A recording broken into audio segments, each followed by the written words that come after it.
This is the Mark I, TransLink's oldest SkyTrain cars. But soon, it will be the end of the line for 150 iconic cars just like this. They are reaching the end of their service lifespan, and they're eventually, over the next couple of years, going to be replaced by Mark V SkyTrain cars. So we are trying to come up with a retirement plan for these cars, and that's why we need people's help on it.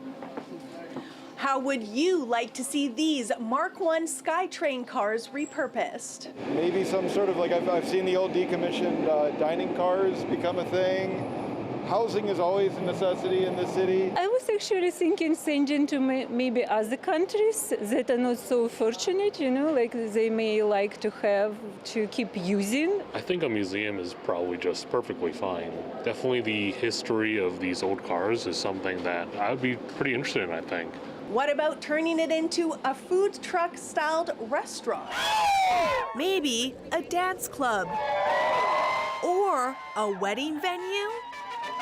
Historically, cities all over the world have repurposed their old vehicles and various fleets. They can be turned into community displays, used in playgrounds, art installations.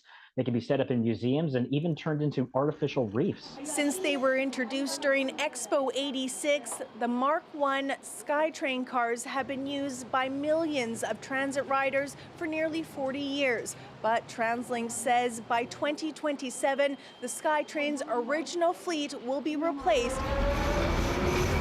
TransLink is hoping community organizations, developers, municipal governments, and people can come up with creative uses for at least some of the cars as legacy projects to commemorate their historical use on Metro Vancouver's rapid transit network. Janella Hamilton, CBC News, Vancouver.